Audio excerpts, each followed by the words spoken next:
Welcome to Choose Views with Richard Chew.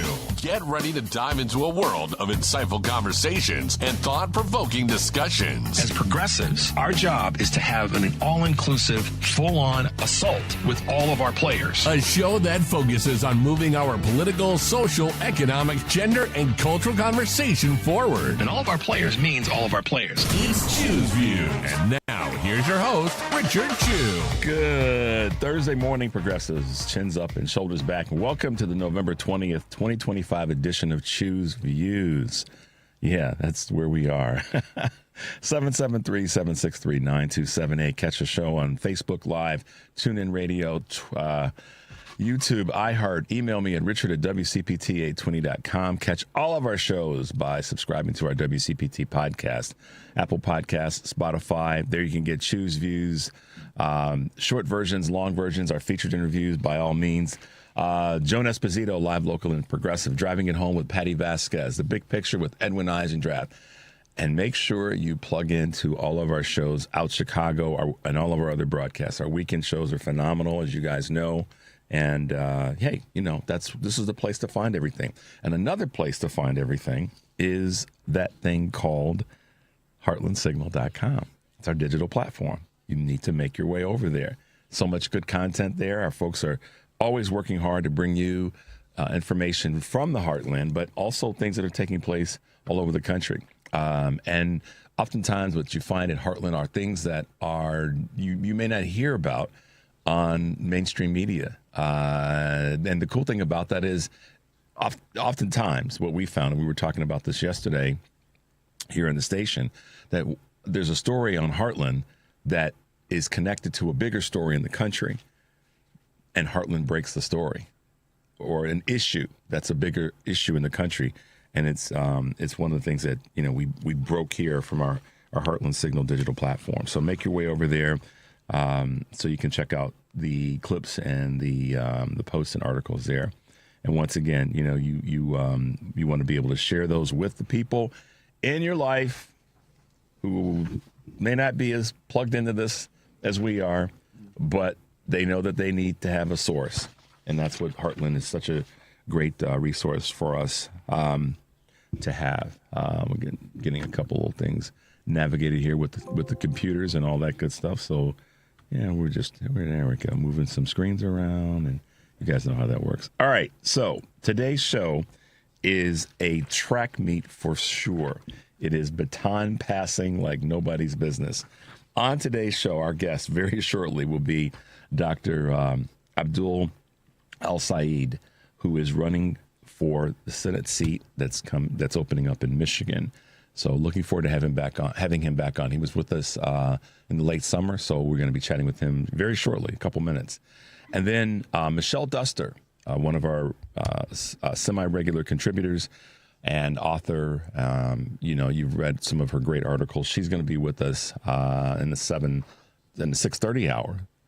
And along with her will be Reverend Black, who, if you guys remember, is the Reverend that was hit by a ice salt pellet bullet. You know, it wasn't a bullet, but he was shot. Let's just call it what it was. And he and Michelle will be with us this morning in the 6:30 hour. And then at 7 o'clock, Oklahoma State Representative and now candidate for governor, Cyndi Munson, will be with us. And then in the 7:30 hour, Rick Smith from the Rick Smith Show will be with us. So I told you it's a track meet. It's a 4-leg track meet this morning, and I'm the one blowing the whistle. But really, really honored to have those folks with us this morning. And it's a track meet, so we're going to keep it moving along as best we can. And hopefully we keep everything on time and we don't lose anybody. But Henry is the master engineer, and he's going to have us just trugging on down the track like he always does. So it'll be a fun morning. But yeah, guys, that's what's happening. And if you're watching on any of the video version of this, and you see my head going back and forth, it's because we're just getting used to where cameras and monitors are and microphones. So I don't want to make anybody dizzy because I'm looking left and looking right. And I'm not trying to figure out which political party to be with because I'm looking left and looking right. But no, just a couple things that we're making adjustments on in the studio, so we're all getting used to it and kind of finding our way around. And as Henry put it last week, and I think Devin said a version of it too, it's changing that muscle memory of how things were, and now you got to position yourself a little bit differently. So there you go. But we should have Dr. Saeed joining us in a little bit, and when he's on, I'm definitely looking forward to chatting with him again about him running for the U.S. Senate seat in the great state of Michigan. One of the things that yesterday I just kind of paid attention to, and I almost posted a video about this, but I didn't. But I got close, and I still may. People, listen, y'all. If you're out and about and you're on, you're going from one place to the next, whether you're, and what I mean by this is if you're out walking, or if you're on your bike, or if you're on a scooter, or anything where you're not in a vehicle and you have some protection, please put your phone down. Don't be walking down the street with your phone, looking at your phone, sending a text, watching some TikTok video, or watching some video, or somebody sent you something. Please don't do that, folks. I don't care anywhere you are in the country. If you are out and about walking down the street, there's nothing that's more important than your safety in that moment and your awareness of where you are. Yesterday, yet before the grace of God, that I have a smile on my face because I have to, but I was seconds away from someone that I would have probably plowed over in that 3,000-pound bullet that we drive around. And this person was at an intersection, and for lack of better words, I had the right of way because the light changed and it was time for me to go through the intersection. And this person was on their phone, looking at their phone, and it wasn't like they were lost looking for directions and they were steady staring at something on their phone. And my instinct said, choose slow down. And I just happened to look to the right, Henry, and I was watching, and this person didn't even pause. Not one moment pause, and stepped right out into the middle of the intersection into traffic. I laid on the horn, scared the you-know-what out of the person. And they had that look on their face like, dude, why are you blowing your horn, man? I'm just trying to, and it didn't even, so I was going to post a more visceral video, but I thought I'll just say it this morning. Please, folks, please, I beg everybody, when you're walking down the street, put your phone away. Unless you get a call from a 911 call, you don't need to be walking down the street looking at something while you're walking down the street. I know I'm probably sounding like old Uncle Richard, but please, I don't want anybody to get hurt. And it's holiday season right now, and, we're all out and about doing our thing. So just be careful. If you're walking down the street, and you certainly, obviously, shouldn't be driving and texting and watching videos, but if you're walking or you're on a bike or a scooter, put that doggone thing away and just wait until you get to a place. If you got to send a text that bad to somebody, just stop at the corner before, pull over, pull your body over, lean against a tree or a light pole, send the text, and then go about your way. But don't just be careful.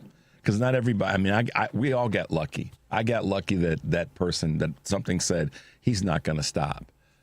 And so there you go. I'm just being a little preachy this morning, and I apologize for that.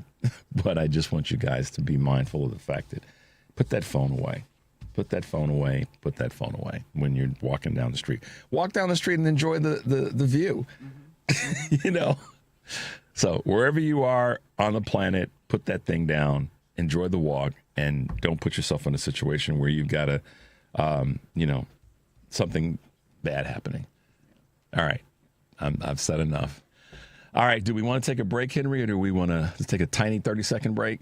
Yeah. Okay. All right. We're going to take a quick break, guys. 773-763-9278. You're listening to Choose Views on WCPT, AM 820 in Chicago, WAR 1520 AM, and 103.5 FM from Warren County, North Carolina. I'm Richard Chu. We'll be right back. I know that hiring can be challenging. You sort through tons of resumes and you get too many so-so applicants. You're just waiting for someone to match your role perfectly. Well, now, there's a place where you can meet them fast. ZipRecruiter. Need to hire right away. Start your search for strong candidates. The right fit awaits. Build your team. Build it sooner. Meet your match on ZipRecruiter. Just head to ZipRecruiter.com/free right now to try it for free. And you're on your way to meeting your match. 4 out of 5 employers who post on ZipRecruiter get a quality candidate within the first day. So try it now. Go to ZipRecruiter.com/free. Once again, that's ZipRecruiter.com/free. Meet your match on ZipRecruiter. Try it free. Thursday, November 27th. Hey, that's Thanksgiving Day. Tune to WCPT from 11 a.m. to 2 p.m. for the Sports Cubicle Live Thanksgiving Extravaganza. We're going to be breaking down all the NFL games, touching on the hottest sports stories, discovering what Thanksgiving food is the best, and maybe a special guest or two. And with you. You can always call us at 773-763-9278. The Sports Cubicle Thanksgiving Extravaganza. Thanksgiving will never be the same. You're listening to WCPT 820 because facts matter.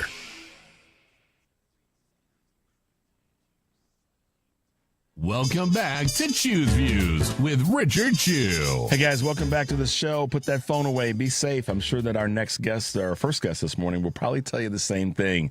Who am I talking about? Physician, former public health official, and candidate for Michigan's open Senate seat. None other than Dr. Abdul El-Sayed. Good morning, Doc, and welcome to Chew's Views. How are you this morning? I'm doing great. Thank you so much for having me this morning, and grateful to be with you. And yeah, put down the phone. Yeah, see, I told everybody, don't listen to me, listen to Dr. Sayed. I mean, put the phone down. I literally was preachy. I'm sure you probably heard it, but I was like, wow, that could have been really a disaster. Doc, welcome to the show again. Go ahead. I'm sorry. I know you. I was just going to say you got a message. You got to preach. Yeah. And at the end of the day, it's not just the risk of accident. Right? We don't really appreciate all the things that those phones do to us when it comes to our mental health and it comes to, our ability to actually engage when it comes to focus, right? So those things are a big hazard. And I think one of the worst experiments ever perpetrated on humankind was the deployment of the massive internet in your pocket at scale over the course of a decade. I don't think we were ready to do this. And I think only now are we starting to turn that back when it comes to our most vulnerable, which is our kids. Yep. But really, I think all of us ought to be thinking, how much does our blood boil just a little bit more simply because we're constantly exposed to the worst of everyone around us? How much do we spend away from the people who nurture us and empower us because we've been told we've been, quote unquote, connected by these things in our pockets? So instead of looking at their eyes, we look at pictures of them on the internet. And I think we really, really got to think how much do we really need these things? How much are they actually adding value for us? And we're all, none of us are, immune to it. We're all susceptible to it because of the fact that, like you said, it's right there in our pocket. It's that easy access. And what this short 2 minutes that we've been on tells me is that we've got to have you back on the show for your medical prowess, your common sense prowess, your life experience prowess. Obviously, you're running for U.S. Senate in the state of Michigan, our neighboring state, one of our cousins in this fight. And, we're strong believers in what's happening in Michigan because as I've said to so many people, the Midwest really in more ways than people realize carries the country. And we've got wonderful, well-educated, brilliant, and common sense folks like you running. It just speaks to the strength of our team. And the people that care about our country, care about democracy, care about health. And you've just, you've been right out there in front speaking to so many people throughout the state of Michigan about what you believe is right for the state of Michigan, what's wrong for the state of Michigan, what's right for the country, and what's wrong for the country. Talk about your travels throughout the state. Yeah, Richard, I really appreciate that. And I'm grateful for you to say that. And you're right. Our state, your state, we're microcosms of the rest of the country, right? We've got our cities on the coast. We got our hinterlands. We got everything in between. And, you know, we happen to share the most beautiful coast in America, which is the coast of Lake Michigan. Yep. And I'll tell you, you know, I've been up north, right? So the Upper Peninsula has the Upper Peninsula in a town called Houghton. We had a town hall about healthcare. And you know what's interesting to me? Those folks care as much about being able to see a doctor or send their kids to a dentist as folks in communities like Detroit. And the biggest hoax that politicians like to play on folks in our state, and I know they do the same thing to you all in Illinois, is to tell you that the reason you don't got is because somebody else out there's got. Whether you're up north and you're pointing down to Southeast Michigan, or you're in Southeast Michigan and you're pointing up north. And the reason none of us got is because of people in D.C. making decisions to divide us and to send our resources to the richest people who've helped to pay for their election campaigns. And, you know, when you share that message, you could close your eyes and folks use the same language to describe the challenges they face. And if I can create a bridge through our campaign to bring those folks together to realize that they're actually talking about the same things in the same ways and have the same solutions, I know that can yield the kind of politics that can actually change it. And the thing about me is I'm accidentally a politician. That's not what I grew up wanting to be. I want to be a doctor. Yep. But like, you start asking questions about why people get sick enough, and you start realizing, well, damn, like they keep making decisions that make us sick, and maybe somebody ought to go up there and change that. One of the things that I really dig about you is how cogent you are on connection, and you just said it, but let me speak to it in a partnering way. I have been a believer of this for a long time, and sometimes we push the envelope in one direction or the other, and that is we have a lot more in common than we have apart. And those are not just words. That is reality. The thing that has happened, though, is that we've allowed folks to take away the narrative that that's truth about us being connected more than not. And there are people out there that they make billions of dollars on that message. And that's, you know, in many ways how we've gotten to where we are, is letting the message that doesn't make any sense, whether it be politically, socially, or even in our own families, divide us from what we know should be our effort, and that's to move this thing forward. So one of the things that I've really paid attention to with your campaign, us both being men of color, we've really said, this is what if we're going to be here, we got to be here for each other. And you've really held the line on that when it comes to talking to people all over the state of Michigan. So I'm really proud of what you've been doing and how you've held the line and saying, listen, I come to this conversation not because it was what I was, you know, my first desire was to be a doctor and to help people in that space, but you're capable of doing both now, being a one that understands medicine and health and the importance of good healthcare systems, but also being able to be a political leader and merging that together. So it's exciting to see you doing the work like that. Well, I appreciate you saying that. And I'll tell you this, you know, one of the things that is similar between medicine and politics is that in both of these endeavors, the most important skill is to be able to sit with and listen to somebody in pain. And I was at a nursing home yesterday, and I was sharing my story, and I could tell that it was resonating with a lot of the residents in the nursing home. And there was one woman I could see, she's just looking at me and glaring at me. I thought, man, you know, I must have put on the wrong shirt today. And afterwards, she asked a question. She says, you know, y'all come up in here and you talk about the same things, fixing all the same problems, and none of you do anything about it. And I said, you know, I can imagine how you feel that way, because that's been my experience in politics too. And I went and I sat down with her for a minute. And over time, she started to share the fact that her son had been killed 5 years ago, and her son was almost exactly my age. And she was talking about how her son's killer was still at large, and the ambulance made decisions to take him to a faraway hospital. He bled out on the way.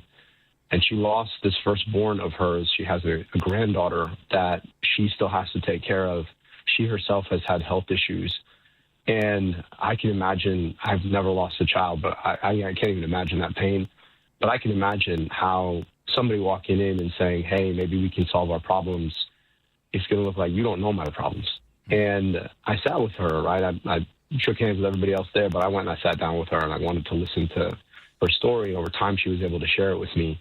But that's a profound privilege that somebody gives you when they share your story, even out of a moment of anger and frustration, with the idea that I'm not going to be able to bring her son back, but maybe I can help to pass policy that empowers somebody else not to have to lose a son.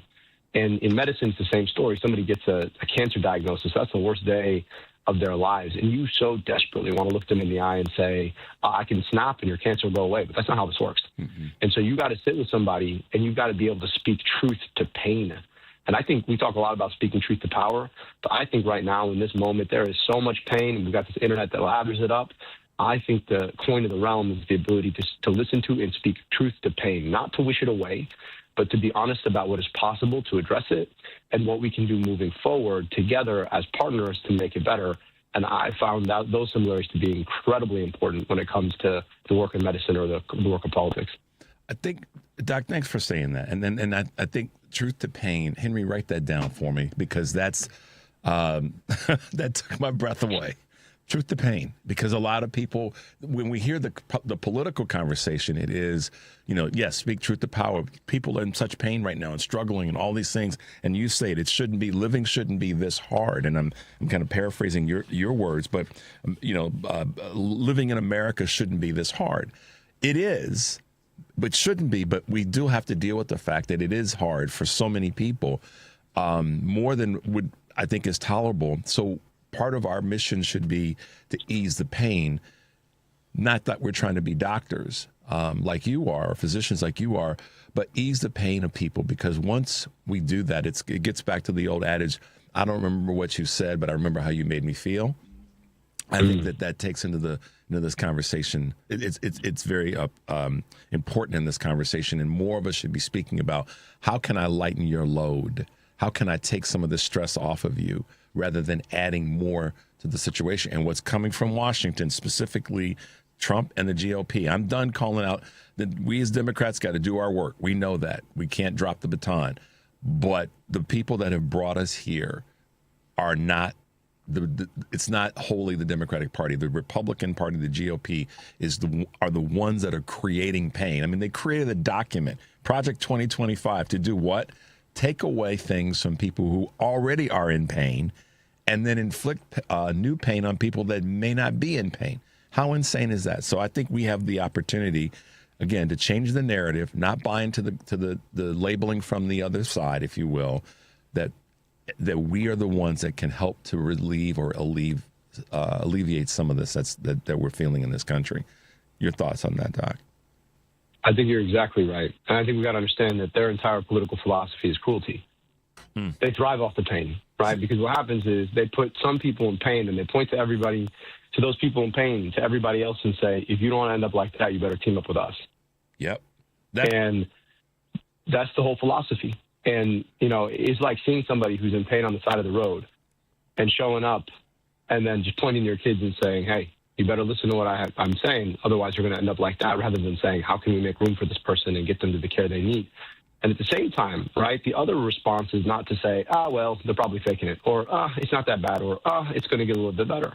And that's the thing about it, is like the response to a profound, it's not even a lack of empathy. It is the opposite of empathy from Republicans in MAGA, is that we've got to bring our empathy even further. And I think that's kind of been the frustration with our politics writ large, is that nobody's really doing the obvious thing, which is like, there are people in pain, stop them from being put into pain and then heal their pain.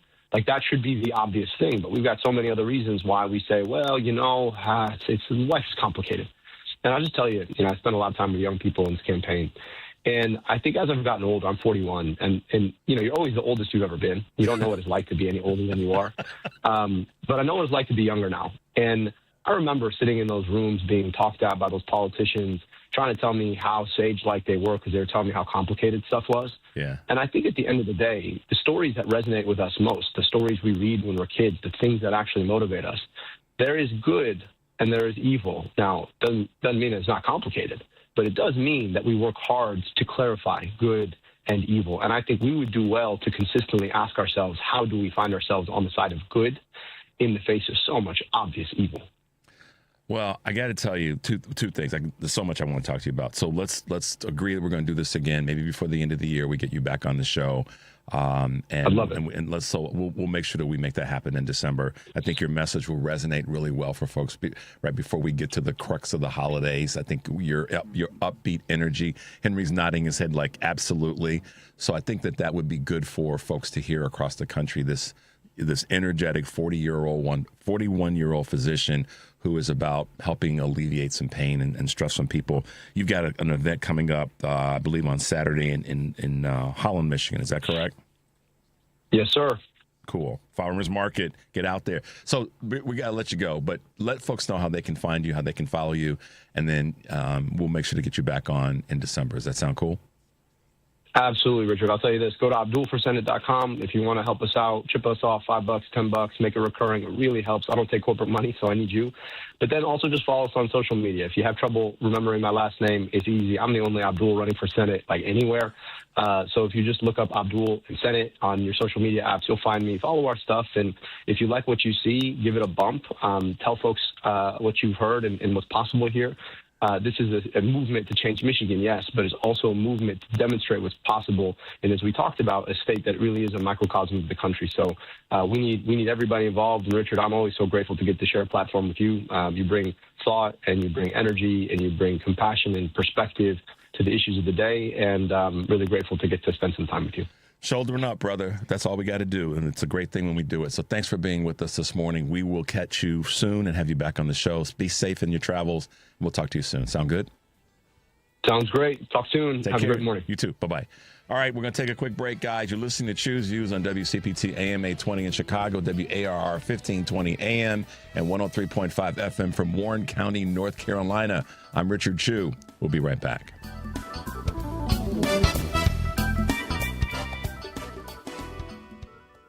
This is a WCPT Veteran Minute. In 1939, when Europe was on the brink of war, a single mother was bringing Jewish refugees into her home, teaching her two daughters to help others when you can and fight injustice. Freddie and Tross Ulferstegen took their mother's advice to heart, joining their mother in distributing anti-Nazi newspapers and pamphlets for the resistance, a dangerous act when the Nazis invaded the Netherlands. But with the girls being young, Freddie being only 14 and Tross being only 16, Nazis were less likely to suspect them to be working for the resistance. This is most likely why in 1941, a commander of the Haarlem resistance group to ask their mother if he could recruit Freddie and Tross. Their mother and the girls agreed and were given basic training, and within 2 years the girls were bringing Jewish refugees into hiding, working in emergency hospitals, sabotaging bridges and railway lines, and killing Nazis, sometimes ambushing them from their bicycles. Despite the Netherlands not wanting to acknowledge the girls' achievements, their contributions to helping the Allied powers will never be unnoticed. You're listening to WCPT 820. Here's the latest Chicago weather update. From the Weatherology Weather Center, I'm meteorologist Jennifer Wojcicki. We'll see a few spotty areas of drizzle at times here for today. Otherwise, cloudy skies with a high into the upper 40s. We'll have southwest winds around 5 to 10 miles per hour. Then for tonight, cloudy skies with temperatures holding steady.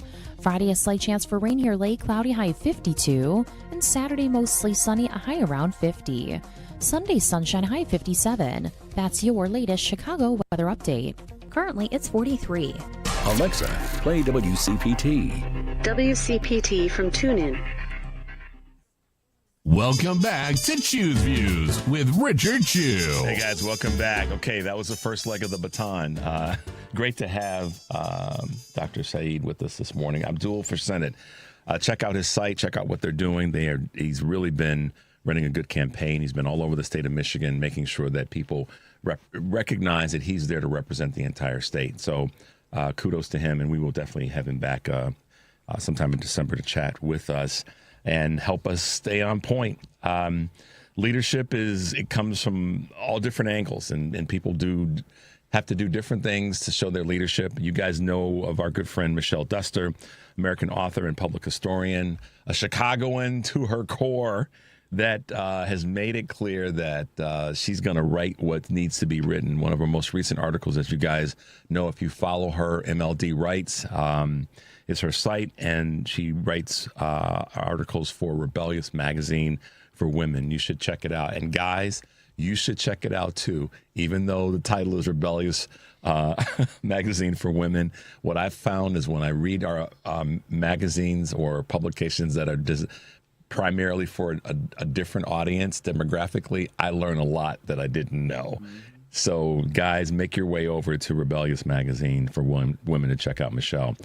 Also with us is, when I talk about leadership and courage, someone that's been that didn't plan on being in the national conversation, but one incident took place and suddenly he became part of that. And many of us were shocked to see that a person of faith who's out there supporting people, providing leadership, providing love, would have this sort of thing happen. And who am I talking about?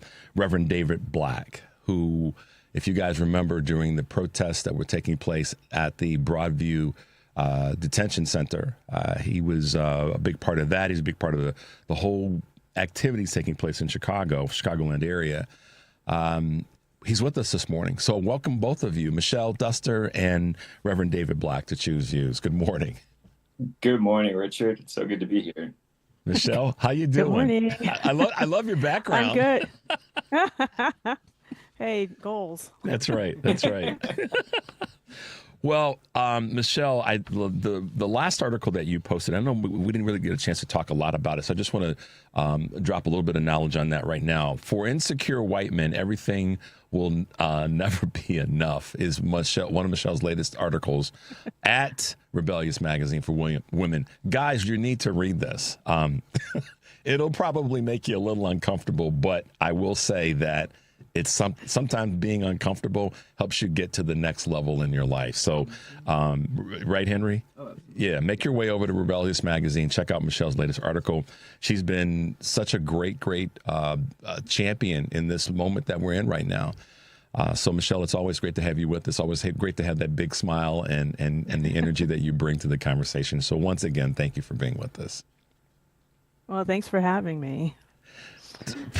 Reverend Black, I don't even know where to start. I could ask you a whole bunch of questions, but the thing that stays in my mind the most, and I don't know if anybody's asking the question this way. I know people are probably asking you what happened, how you're feeling, and all that. But when this did take place, and whether you choose to describe what happened to us or not to the audience, when this took place, what was your first reaction, your first thought about what you should do next when this happened? Yeah, it's an interesting question. You're right. Nobody's asked me that. And also, thank you so much for having me on the show. You run a tremendous show, and I'm really grateful to be a part of it this morning. Thank you. You know, there was a certain amount of I was obviously shocked when they shot me in the head and the face. And very quickly, I also recognized that this isn't totally surprising.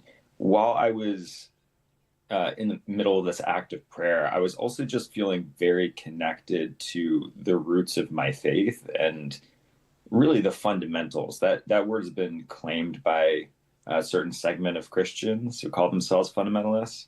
But fundamentalist Christianity is just proclaiming the good news and calling people to repentance, as Jesus taught us to do, as we're standing in solidarity with the persecuted. And what Jesus warned his followers is that when you do this, you will also be persecuted. That this is how they treated the prophets before you. And so if you choose to live by my beatitudes, you should expect this. And so there was sort of an awakening for me in that moment, realizing, of course, this is going to be the response. Of course, calling people to repent and turn from the clear and evident wickedness of these ICE operations and of being paid to abduct people and hide them from their families and send them out to death camps in other countries. Of course, that's going to provoke a violent response. And what's been really amazing to me is the way that people are responding to that across the country.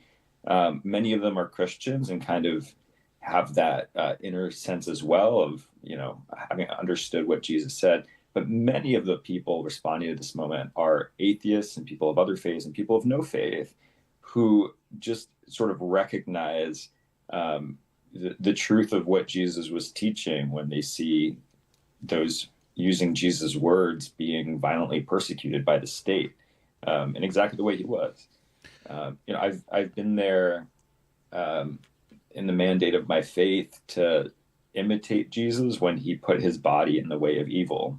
And we all know the story, how that story ends. And so, it's not surprising, but it is galvanizing, like Jesus dying and being resurrected started a new movement in humanity that has changed the shape of the world.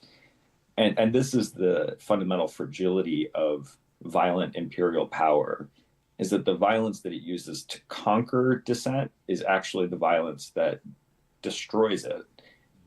Because it gives rise to this movement of solidarity, mutual aid, and love that conquers evil. The death of Jesus at the hands of the state conquered the evil of that empire. And so it's a moment when the faith of so many people is coming alive, and I'm just so grateful to be a part of that moment. Yeah, Reverend Black, the reason I wanted to ask you what was next, because I think about it. I mean, how many of us have had this happen to us? First of all, very few that live to tell about it in one way or another. But I thought about it. I said, okay, so how do I process this and sort of try to break this down to what some of us may have experienced? And that's a car accident. And I thought about it and I said, you weren't expecting this to happen, but when you get in a car, it could happen. And then when it happens, what's next? Now, what do I do? What do I feel? And that's why that was the genesis of me asking you this question. And it literally came to me yesterday because I almost ran into somebody that was on their phone walking across an intersection. And I went, what would I have done had this happened? And so that's just to let you know, that's where that question came from. Humanity. Mayor Johnson has talked about this for months now. He was at our 20th anniversary celebration, and he said that what we have to do as a community is work very, very hard, and it's an opportunity to take back our humanity, not just in the city of Chicago or the state of Illinois, but throughout the country, if not the world. And I would say that he stood on that business since May 3rd of this year, saying it at our 20th anniversary. And I think more and more people, I'm hearing more and more people use the words humanity and the humane thing to do and treatment of people. And just before, we had on Dr. Syed, who's running for Senate in Michigan, talk about the importance of taking away pain. And so in this moment, the galvanization that you talk about is one of our best tools right now to try to fix this problem. And that's to come together in a humane way and reestablish that which is coming from the imperialism or the authoritarianism of the country. And you were right there, as I say, sleeves rolled up and elbows deep in this fight. Thank you for that. Again, I just, we all can't say thank you enough for your courage and your diligence. I know you don't look at yourself as a hero, but certainly you did something or experienced something that a lot of people have not. How are the folks that are around you, your inner circle? And I don't, you don't need to tell any school secrets or church secrets, as it were, but how is your inner circle dealing with you and taking care of you in this moment? They definitely won't let me get away with any amount of ego in this moment. They keep me very grounded, and they tease me a lot about it. It's been I've been very blessed to be surrounded by really wonderful family and friends and people in my church who keep me human. It's surreal to be called a hero and to sort of be elevated in this way. I learned so much from Michelle, and one of my favorite pieces of writing of hers is from the end of her book, Impact. Mm-hmm. It's been a couple of years since I read it, but I remember what stuck with me, which is the way that she talked about how leadership belongs to everyone, And we are all called to be activated all the time in our world. And I see her model that all the time. I think something that it can feel discouraging sometimes is when I feel like I'm being put on a stage and everybody else is staying in the audience, which I think is the default of how our country works. People treat democracy as a spectator sport, and we put heroes on the stage and we expect them to figure it out. And we've seen that with Mayor Johnson too. He was very clear, like, I want to be elected and I want you to come with me because I alone cannot change this city. I alone cannot fix this city. It's something we need to do together. And I think Chicagoans put him on the stage and for the most part have, asked him to figure it out and have not gone to the stage with him. And I think the galvanization of this moment, the awakening that people are having in this moment is something Michelle has talked and written about, which is recognizing that we are not in a theater. This is not an audience. We are all a part of this world and we all have a responsibility in it. And choosing to sit as if we're in the audience is an activist position in itself. It's just one that is ineffective. We don't get the option to sit out and just watch what's happening in this world. And I think that theology of incarnation teaches this as well. Like, God chose to be born and embodied in the world, and to be an active part of this place. And we are all incarnate. And I think that we need to take very seriously the agency that comes with just being a body in the world and having a mind and a soul.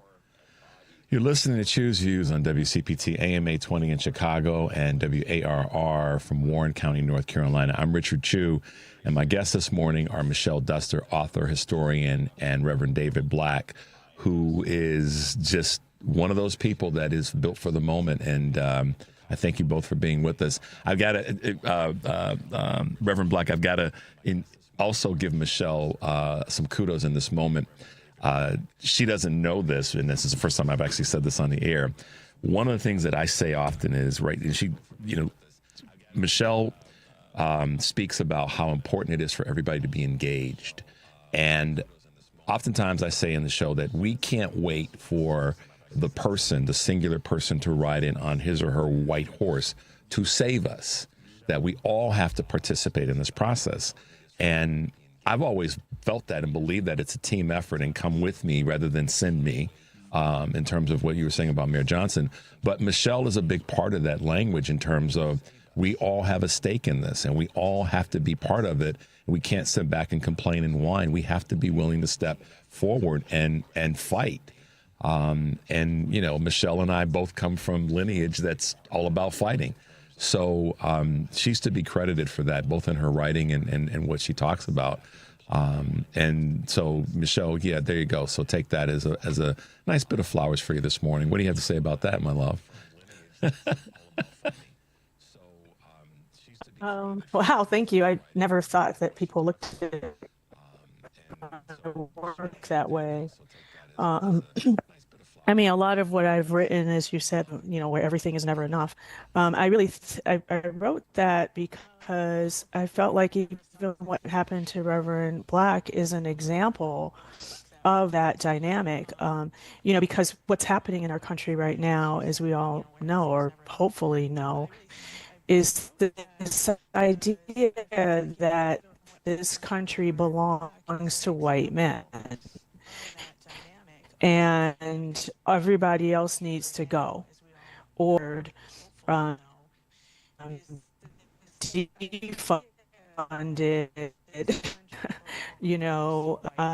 and so that's code for brown people because they're not going after immigrants of European descent. And so I feel like this is all driven by greed and insecurity because if you actually believe that this country belongs to everybody, and there's this idea that there's if there's an equal playing field and everybody who is actually qualified and able to compete should be there. But there's this attitude that certain people don't belong and certain people should not compete. And I really feel that that is driven by insecurity.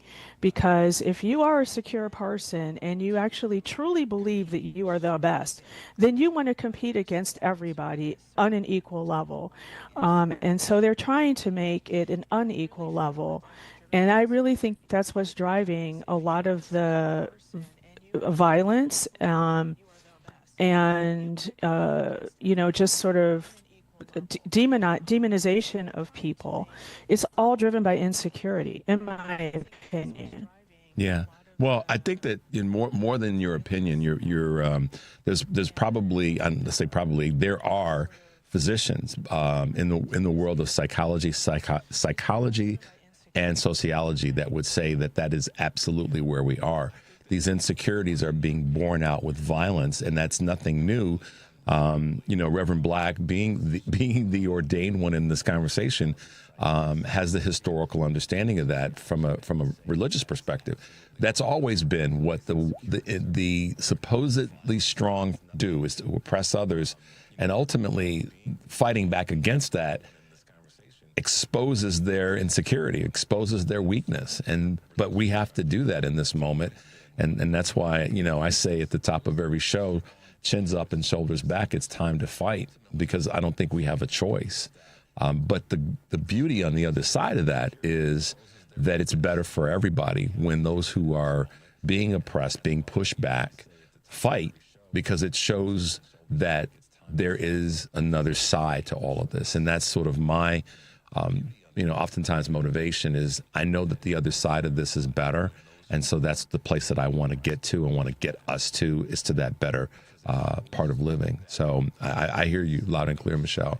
Reverend Black, you're the dude with the collar, but you're also the dude with the beard, and you're just a joyous one that's out there bringing a great message to people every single day. So what are some of your, and I guess this is maybe a social message, or maybe not, but what are some of the things that you right now want to see people who do have their heads kind of screwed on the right way really be advocating and pushing for on any level or in any environment?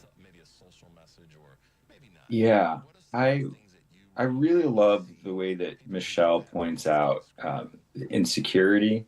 I think what she's pointing to, the way that I would describe it as a pastor, is that there's a pervasive spiritual sickness in this country. And I personally am convicted that there's no political solution, there's no economic solution, there's no social solution to the evil we're facing as a nation. There's only a spiritual solution. And that means returning to what it means to be human and how to be human among humans. And one of the things that approach really helps me to do is stay compassionate to the people that we are fighting. Because it helps me recognize and remember that there's sick people who are suffering in their own way and deserve liberation from that insecurity that causes them to be so violent, from that sickness that causes them to be in league with evil. And I think it's really important in this moment that we remember what we are fighting, that we're fighting the sickness. It's not about putting the opposition in the ground, in my opinion.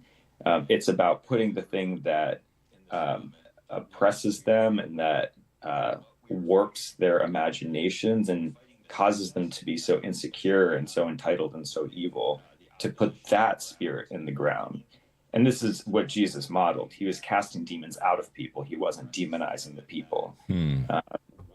And that's what I really want people, and especially Christians, to recognize in this moment, that that's our witness, that there is evil in the world. It is embodied and it is working through the agency of people who are acting so abhorrently, and that our goal is to free them from that evil and free the world through that ministry. It's liberating for all people. And that's why I was praying for the ICE agents on the roof. I was praying for their liberation. I was praying for their deliverance. And they weren't ready for it. It takes a lot of consent and a lot of courage to let go of those things that can make you feel so powerful when you are so deeply entrenched in evil. It's hard for them to pull away from it because there's a certain amount of community in the environment that they're in and that they've immersed themselves in or become immersed in, or however they got there. And so the release from that, as I've always said, is one of the organizations that we've been able to have on the show is called Leaving MAGA.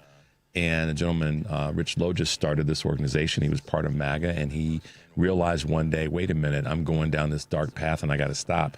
And he changed directions. He's created this organization and now created a bridge for people who've been part of MAGA to come away from it, but knowing that one of the hardest things to do is to disconnect from that which has been so familiar to them, to go in a different direction, and to, in many ways, step out on faith, even though they don't necessarily present themselves as a faith-based organization, but to step on some sort of universal faith that there's another path that I should be on. So he's created this bridge to allow people to feel a certain level of comfort to do that. And I know it's got to be hard as heck to orchestrate something like that. And I see right to your point about, and I wrote this down, stay in compassion for all of us right now, as hard as it is, given the evil that we're facing, to hold on to some elements of humanity and compassion, to help in this process of fixing this horrible wound that we have right now in our hearts and our souls and in our minds.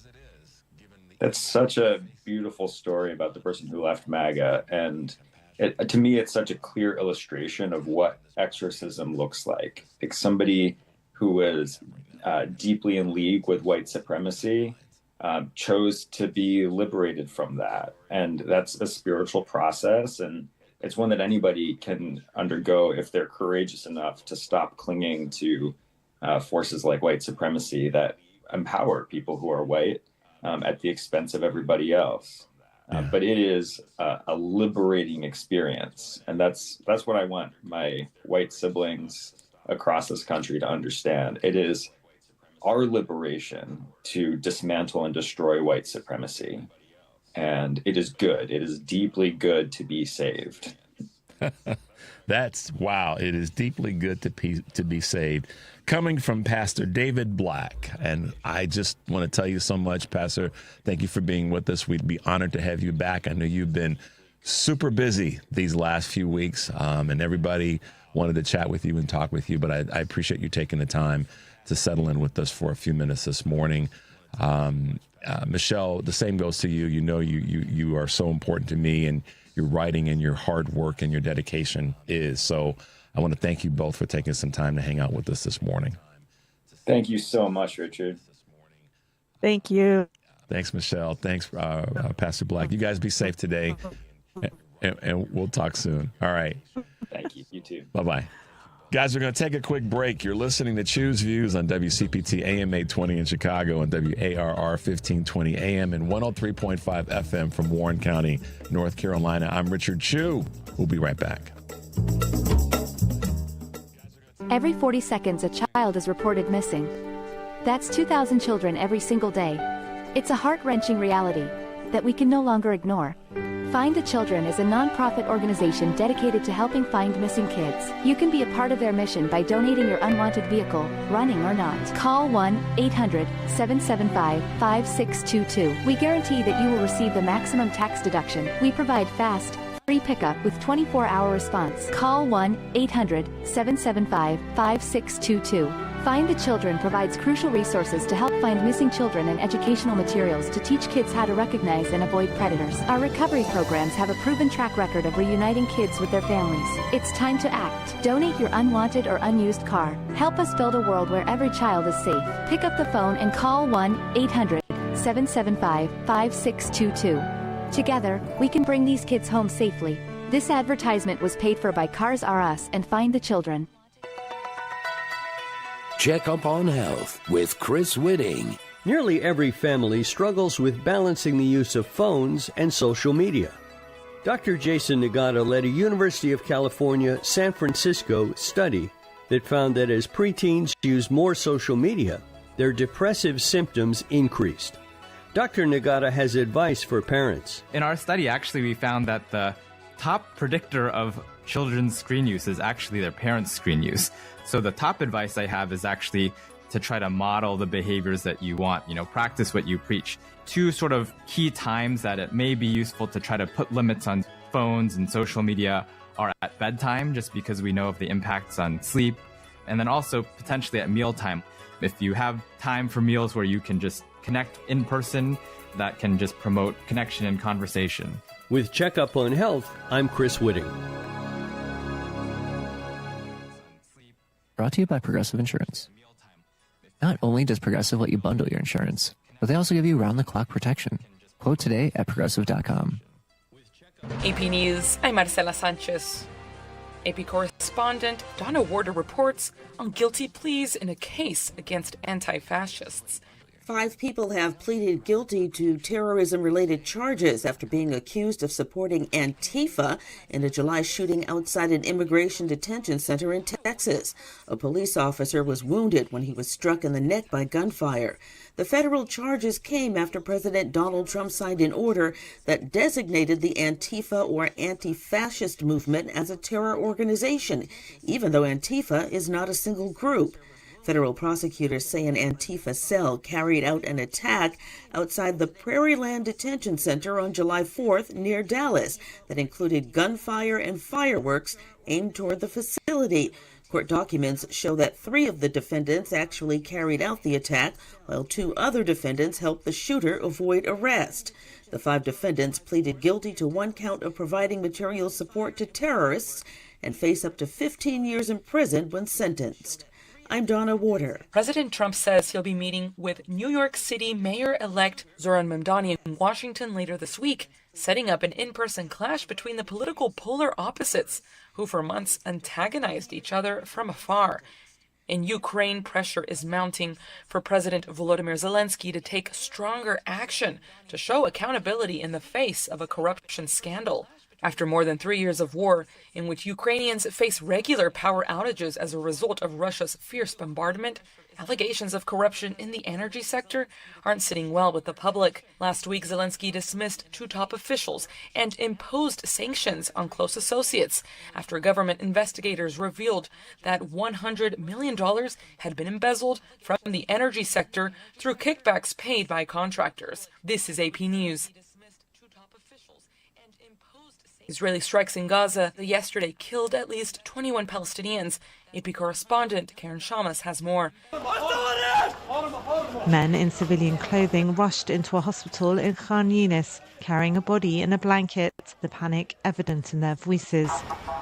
Officials at Al Ahli, Shifa, Nasser and Kuwaiti hospitals reported that they received the bodies of those killed from Gaza City, Khan Yunis and the Mawasi area, that's the southern Gaza displacement camp. Israel struck Gaza on both sides of the yellow line established in last month's ceasefire. The boundary splits the enclave in 2, leaving the border zone under Israeli military control, while the area beyond it is meant to serve as a safe zone. Israeli strikes have decreased since the ceasefire agreement took effect on October the 10th, but according to Gaza's health ministry, they have not stopped entirely. I'm Karen Shamas. And I'm Marcela Sanchez, AP News. This is 820 AM, WCPT Willow Springs, and streaming worldwide at WCPT820.com. We are Chicago's progressive talk, where facts matter. Now, your WCPT 820 weather update. From the Weatherology Weather Center, I'm meteorologist Jennifer Wojcicki. We'll see a few spotty areas of drizzle at times here for today. Otherwise, cloudy skies with a high into the upper 40s. We'll have southwest winds around 5 to 10 miles per hour. Then for tonight, cloudy skies with temperatures holding steady. Friday, a slight chance for rain here late, cloudy high 52. And Saturday, mostly sunny, a high around 50. Sunday, sunshine high 57. That's your latest Chicago weather update. Currently, it's 43. Chicago's progressive talk, WCPT 820, where facts matter. Welcome back to Choose Views with Richard Chew. All right, guys, welcome back to the show. Thanks to Dr. Saeed for being with us, as well as Michelle Duster and Reverend David Black from the First Presbyterian Church here in Chicago.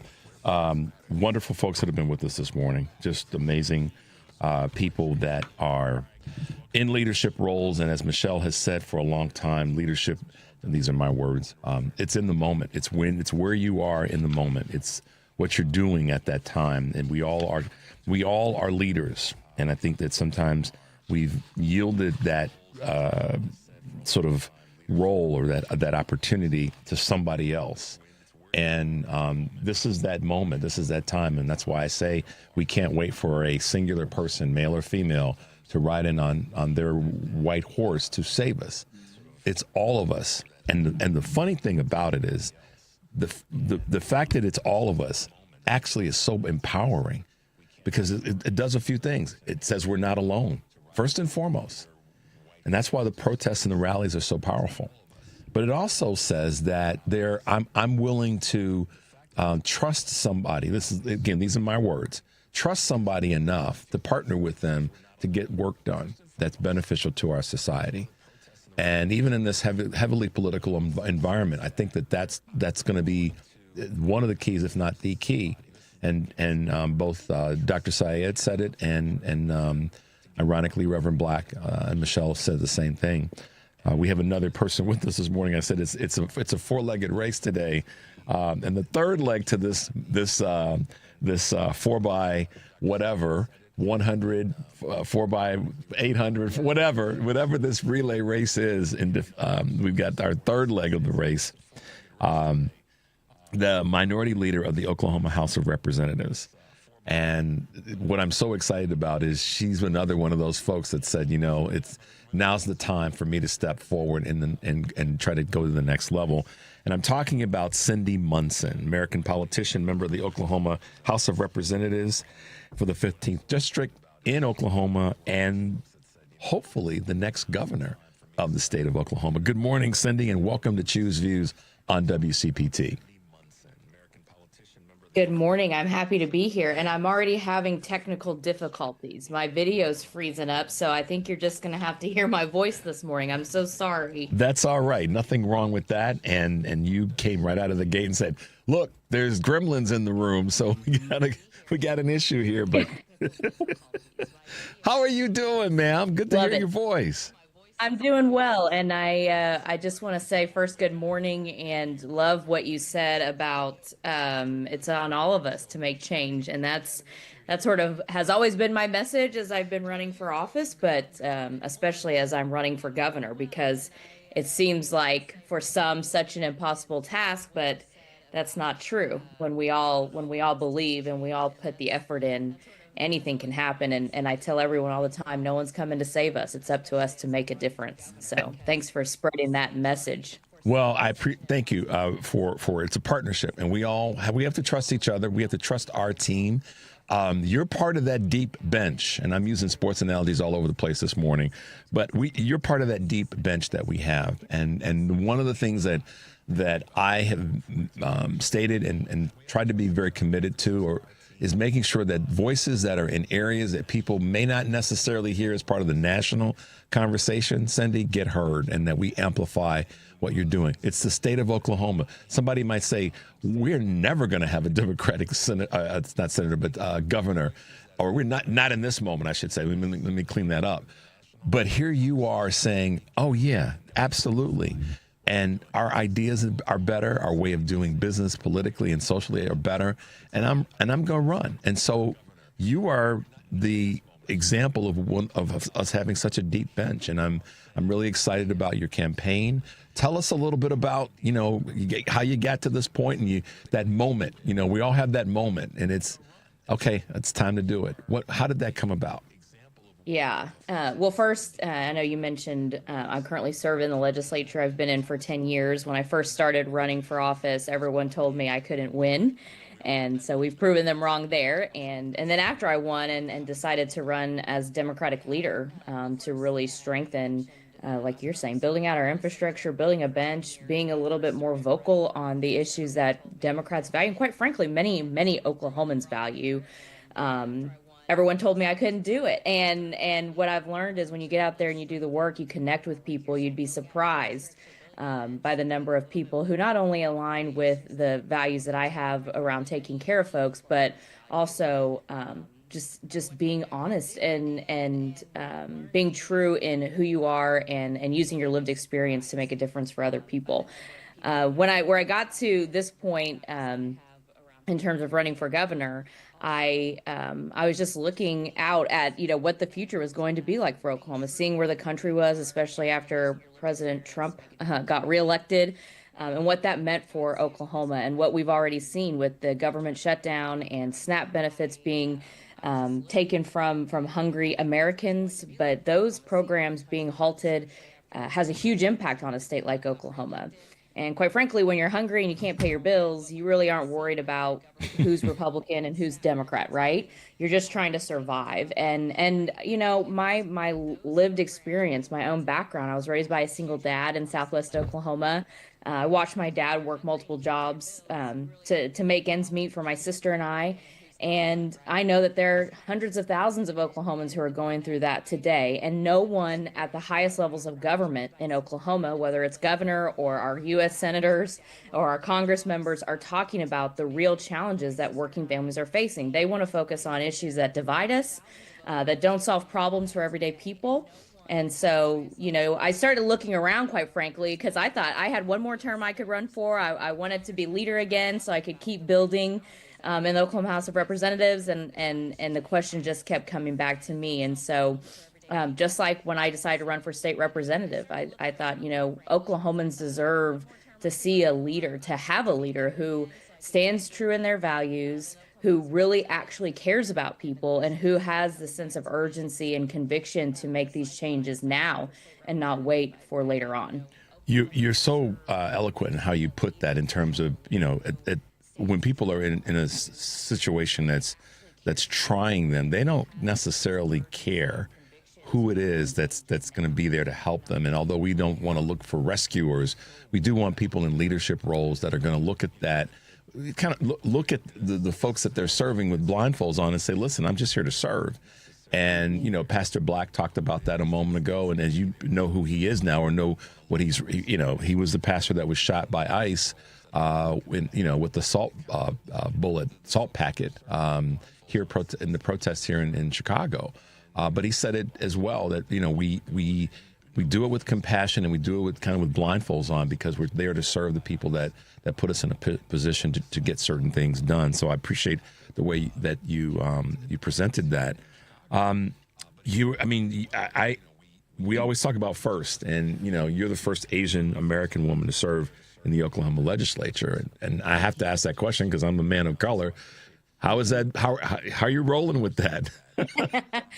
Well, growing up, I loved politics, and I think a lot of it had to do with my dad's military service. I just always was drawn to public service, and when you're young, you're like, oh, I want to run for office someday, and then life happens and you become an adult and you're like, what's the pathway there? And honestly, there had always been my own disbelief of what I was capable of, because I'm not, I'm not fully Asian, I'm not fully white or American, and so I always have had that identity struggle.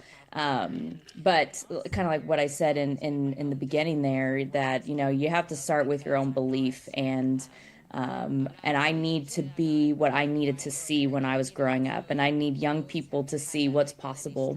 And last night I had a great event for my campaign, and what I share with people and what I said last night was, whether you're Asian American, you're a person of color, or really what this is about is seeing what's possible, the possibilities that are available to us when we invest in people, when we believe in ourselves and we work hard.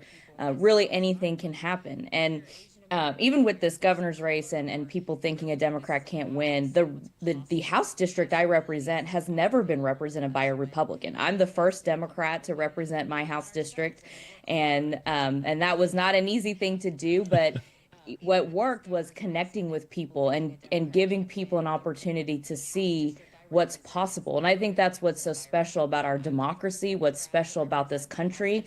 And there are people in power right now who want to take that possibility and the ideas of possibility away from us.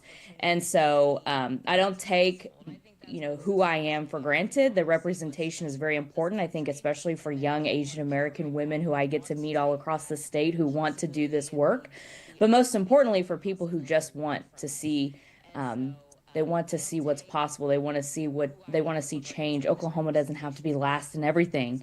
We can win. We can be better than this, and we deserve better.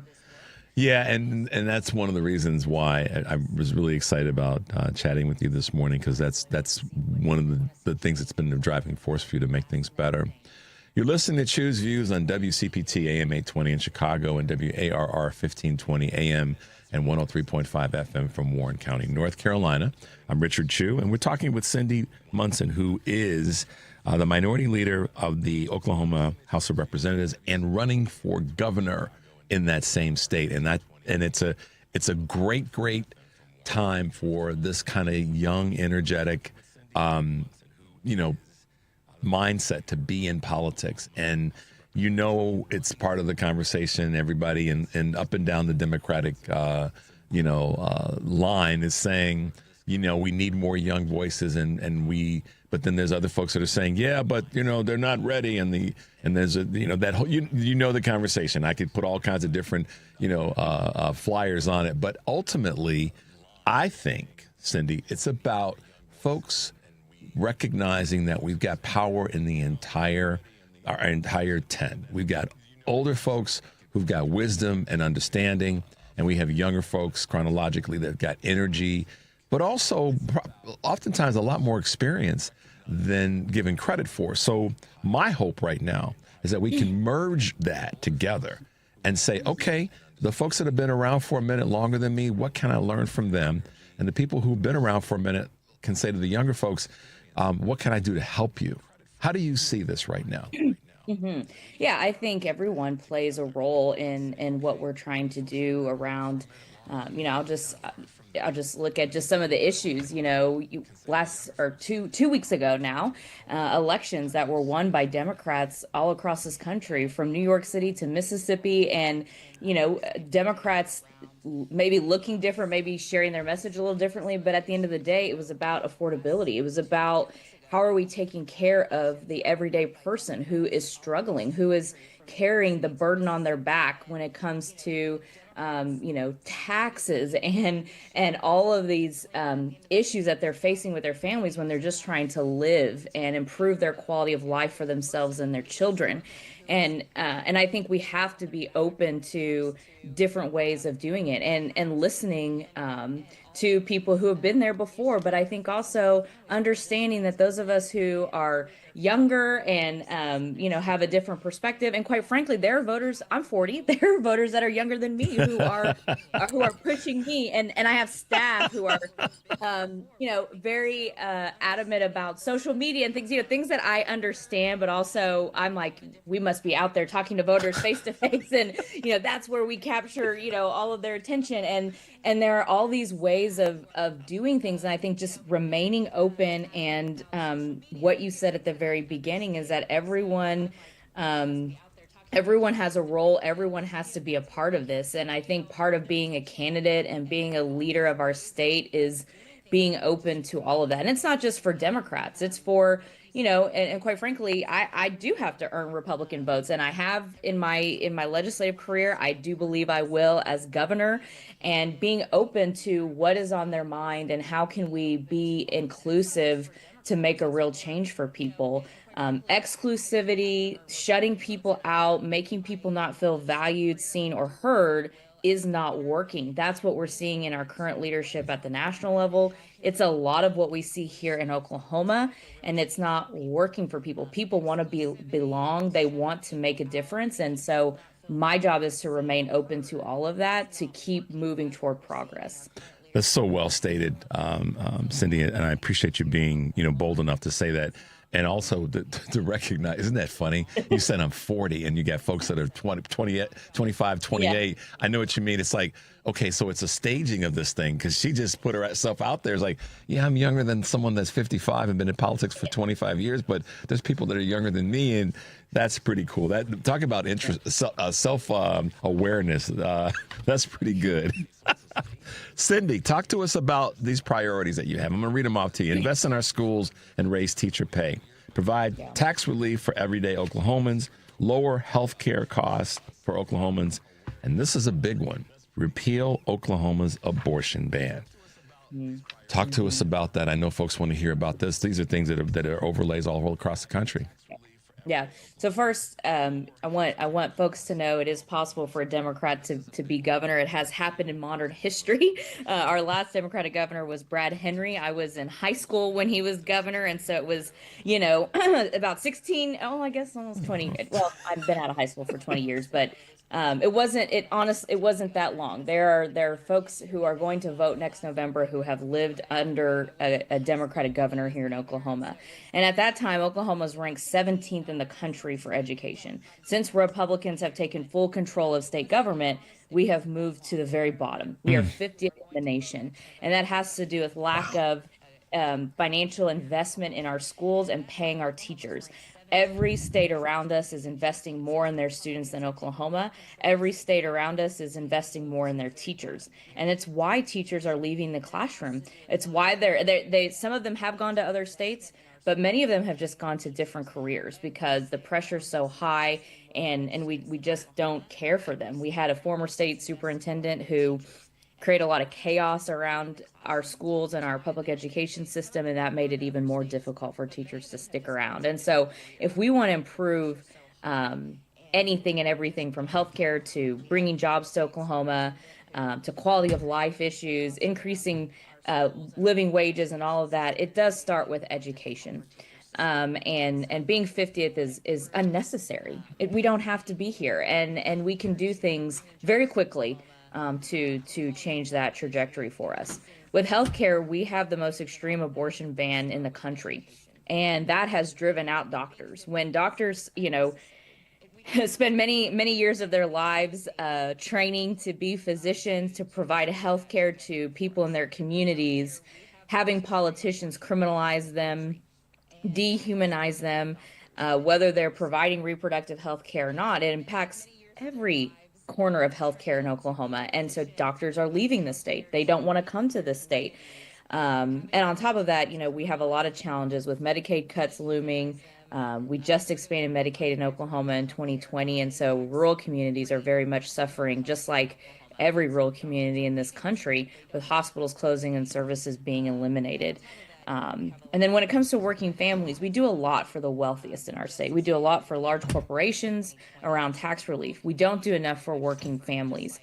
First, we need to raise the minimum wage. That is a state question that will be on our ballot in June of 2026. I do believe the people will support that. I think that's a bipartisan issue that, again, when you're a single mom trying to make ends meet or a single dad, you're not thinking about, is this a Republican issue or a Democrat issue? They're thinking about how am I going to stretch this dollar one more day until my next paycheck? And so I have worked on some tax relief efforts. We eliminated the state sales tax on groceries. That was an effort I led. It was a bipartisan effort that I'm very grateful for, that provided some relief for families, but there's more we can do.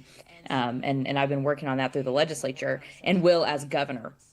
But, these issues are not too far off from people all across the state. And again, regardless of what their voter registration is, in Oklahoma, 90% of our children go to public schools. So, of course, most families are going to want us to invest more in public education.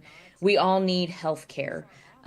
Right now, we have a high aging population, and people are taking care of their parents and don't have anywhere to go in rural Oklahoma. And again, the economic prosperity of Oklahomans, nearly half of our working families cannot pay their bills without having extra jobs. And that's just not a way to live. It's not necessary, and we can do better. And so that's what this campaign is focused on. And as I've traveled the state, people have come to me saying, thank you for talking about these issues and bringing them to the forefront of this governor's race. Well, the folks throughout the state are going to really be on the positive side of your strength if they can allow themselves to see a different way and elect someone that brings a kind of understanding and compassion and breadth of knowledge at 40 to be able to lead the state in a positive direction. And I think that the upside of all that is that the surrounding states, the contiguous states, will benefit just by sheer positioning where Oklahoma is in the our nation's geography. So I'm hoping that we can do whatever we can to continue to amplify your message. I want to ask you this question a little on the personal side. Who are your allies? Who's keeping you stouted up and strong on those days when you're just like, what's your team like, and who's there for you?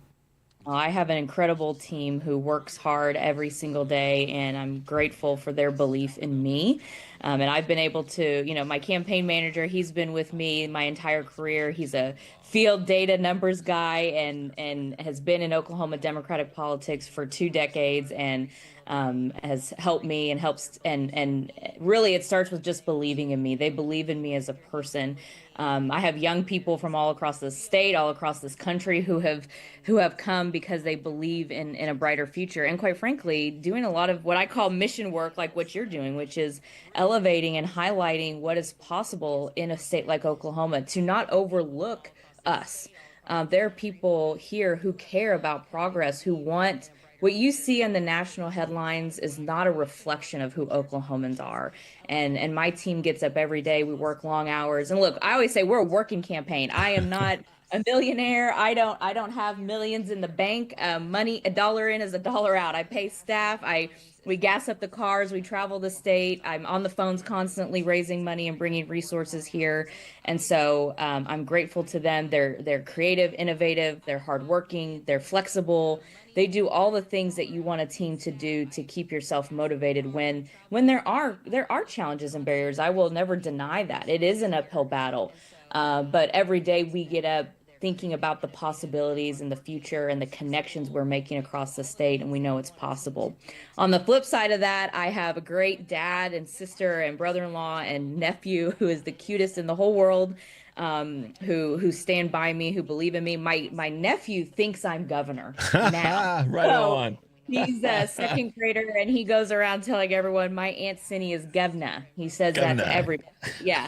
And I have great friends who have been my friends since before I ever got into this, who deeply believe in me. And what's so great when you have these events and stuff, people that, life happens. We're all living life. We're doing our best, and people who we get to reconnect through the campaign because of events, and they say, I wanted to bring my friend and my coworker to meet you, and I haven't seen you in like 5 years, but I wanted to come by. And so it's a very special time, and I feel supported by, I have had thousands upon thousands of people who have donated anywhere between $5, to $3,500. So, which is our max, by the way. Right. But what I'm elevating here is that people who feel connected to this campaign, and it's honestly those thousands of people who give $5, $7, $25 a month, who believe in something different, and keeping their names in the forefront of my mind is very important to me, because I know how hard it is right now economically, and for them to believe in me. And so, those folks don't have to, they could give to any organization, any person, and they chose me. They chose this campaign. And so that's what keeps moving me forward. I make a lot of thank you calls while I'm making calls for ask, and that keeps me positive and moving forward. And I'm grateful for, quite frankly, just the personal work I've done to get here. Like we said, I'm a 40-year-old young Asian American woman. I am not supposed to be doing what I'm doing, but here I am. That is such a great statement. I'm not, I can't even say anything other than tell folks how they can find you, Cyndi, because we want to be able to do everything we can with my show to rally folks behind you. How can folks find you and be involved? Yes. You can go to my website, of course, CyndiMunson.com, and that's CyndiMunson.com. But follow us on social media. I'm on all the platforms: TikTok, Instagram, Blue Sky, X, Facebook. Just look up Cyndi Munson OK, and you can learn more about the campaign, connect with us, travel along with us. If you have resources, whether it's financial or time that you can share, come to Oklahoma. we need everybody on board to make a change. And know this: if we can elect a Democratic governor in Oklahoma, think about what we can do across this country. We're ready to shock the world. We're ready to show people that anything is possible when we come together. And Oklahomans deserve better. Americans deserve better. And it starts right here with us. And so join us in our fight. Cyndi Munson, boy, I tell you, that's a powerful message right there. What a great closing statement. I hope you will be willing to come back and be on the show again. We want to do everything we can to amplify your voice. And like your nephew says, she's governor. Yes. We'll bring him on, too. He's really cute. And hopefully the video will work. I'm so sorry. But don't worry about that. Seeing your face.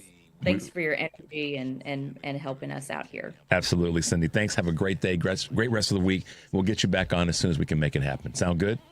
Sounds great. All right. Talk to you soon. Bye now. Bye-bye. All right, guys, let's take a quick break. You're listening to Choose Views on WCPT AM 820 in Chicago, WARR 1520 AM and 103.5 FM from Warren County, North Carolina. I'm Richard Chu. We'll be right back.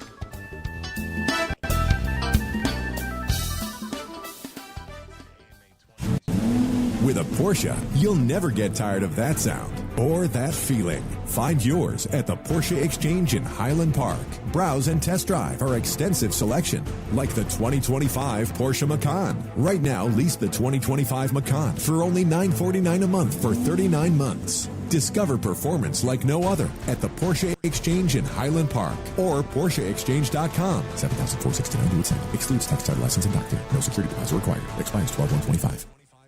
Kohl's has 20% off gifts that are so good, your family might think you read their minds. Check off your list now with cozy, thoughtful, and stylish gifts that will make them say, oh, how did you know? Yep, with these presents from Kohl's, you're going to leave them feeling impressed and convinced that you're a psychic. Shop Kohl's for an extra 20% off gifts that are the perfect fit.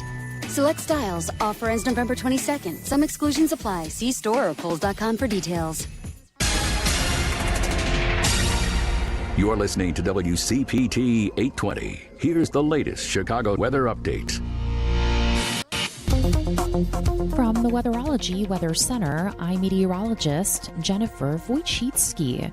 We'll see a few spotty areas of drizzle at times here for today. Otherwise, cloudy skies with a high into the upper 40s. We'll have southwest winds around 5 to 10 miles per hour. Then for tonight, cloudy skies with temperatures holding steady. Friday, a slight chance for rain or late, cloudy, high 52. And Saturday, mostly sunny, a high around 50. Sunday, sunshine, high 57. That's your latest Chicago weather update. Currently, it's 43. Because facts matter. You're listening to WCPT 820. This is Choose Views with Richard Chu. All right, guys, welcome back to the show. Cyndi Munson, check her out. She was phenomenal running for governor in the state of Oklahoma.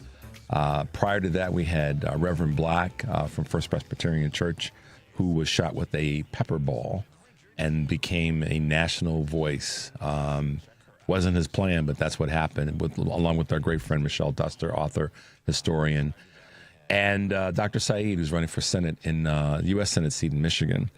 One of the voices that's been a catalyst and just union strong across the country, and a guy that I always want to have on my squad. If we got to have a squabble and we got to get some stuff done, this is the kind of folks I want to roll with. Who am I talking about? He is the host of a show that's right here on WCPT, Rick Smith and the Rick Smith Show. Good morning, Rick, and welcome to Choose Views. Morning, Richard. How are you today? I'm good, man. Are we saddling up to go get this thing done?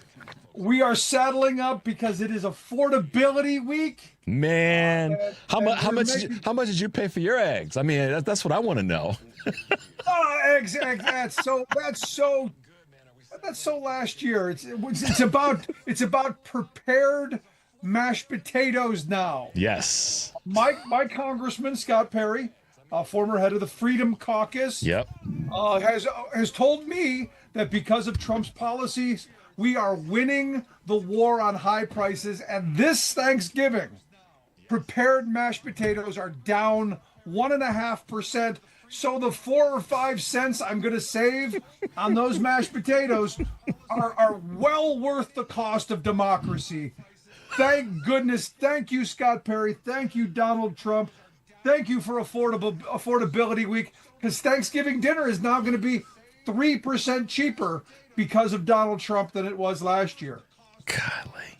Listen, man, Kamala Harris said something that I say this often on my show and other people know it. She said next Christmas and next holiday season is going to be more expensive if Donald Trump's elected to the White House again. And we can get into all kinds of conversations about who said what, when, and where. But those words have unfortunately. Yeah, but Richard, we're getting our $2,000 tariff check. Come on, man. Let's roll. Let's go. Still waiting for the Doji check.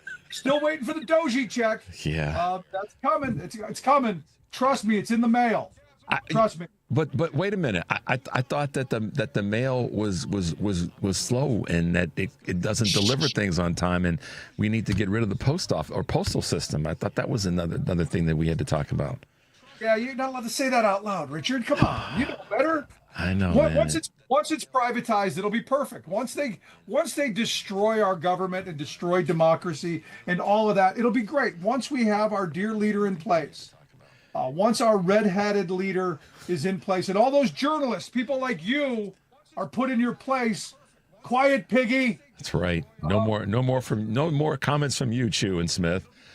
Listen, man, I got to tell you, I mean, and we're making, you all know this. Everybody knows that Rick and I are making light of some very serious stuff that we're all dealing with. And I was blessed to have some great folks on prior to you this morning. But the one thing that's consistent right now is people are clearly tired. And I saw some numbers this week.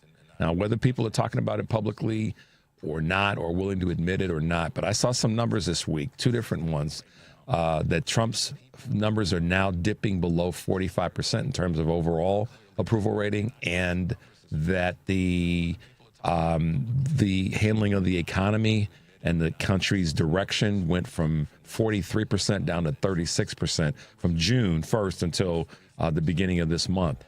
That's a big shift, because that ain't people from the left that are where those numbers are coming from. What are your thoughts about those declines?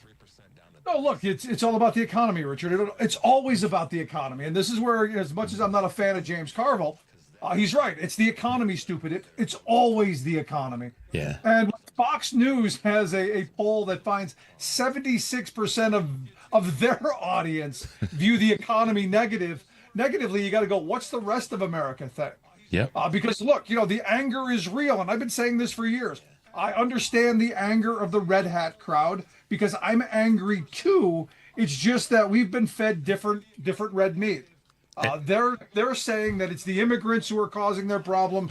They're saying that it's other Americans that it's causing their problems. I'm saying it's corporate America and the very wealthy. I think the policy that this administration has made that problem worse. But I think we got to have a come to Jesus moment and go, who's really causing us problems? It's not those immigrants coming across the border with the cow on their back that are the reason beef prices are going up.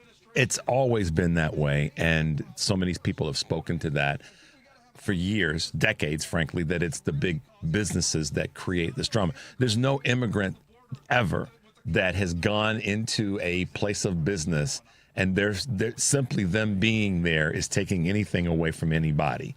And so at its core, though, Rick, this is the thing that people remind me of all the time. And I admittedly, sometimes I don't get away from it, but I do try to be all encompassing in what I talk about, is that ultimately with those businesses that are perpetrating this harm on the country and creating these situations where pricing structures are way out of line with what everyday folks have got to realistically deal with, like Cyndi Munson was just talking about, that's where our anger and frustration and energy needs to be going, because it's those same corporations. Let's just look at the folks who showed up for the inauguration. It's those same big businesses that are throwing money hand over fist toward Trump and toward his family.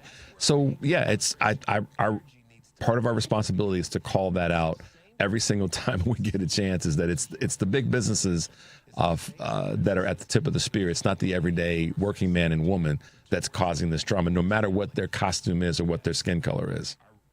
No, absolutely. And then the weird thing is I think we get it. I think Americans actually do get it when you talk to them individually. It's this groupthink problem that I think we have, the Fox News effect, if you will. I was just reading this new study put out by Gallup and the Charles Kettering Foundation. Right. And it was this Democracy for All project. And oddly enough, and it's common sense, like a lot of this stuff, the more money you make, the more you believe in democracy. The closer you are to the margins, the more you're a little flexible on democracy because you're trying to put food on the table. But the weird thing is in this study, they found that the mass of people are unified around the idea that we want democracy, that our political leaders should get things done, that we should have a government that's functional. Political violence is never okay. These are well over 80% of people polling this stuff. And oh, by the way, we should limit how the wealthy and big businesses operate in our political sphere. So we're here. We just need to find each other. Yeah. And again, the anger is real.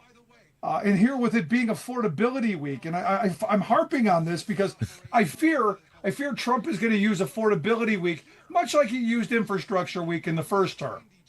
We had lots of them. There were lots of cute photo ops and lots of him wearing funny hats and, driving trucks and digging into holes, but not a lot of actual substance and policy that made anyone's life better but his. So for me, the affordability thing, Democrats, you should be hammering on this at every opportunity and focusing on the wage side because we need an increase in wages. Minimum wage should go up in every state, and we should be pushing for, obviously, better wages, hours, conditions. As a union guy, got to say that. Yeah. But also about investment policies that are going to make opportunities, as we've done in the past.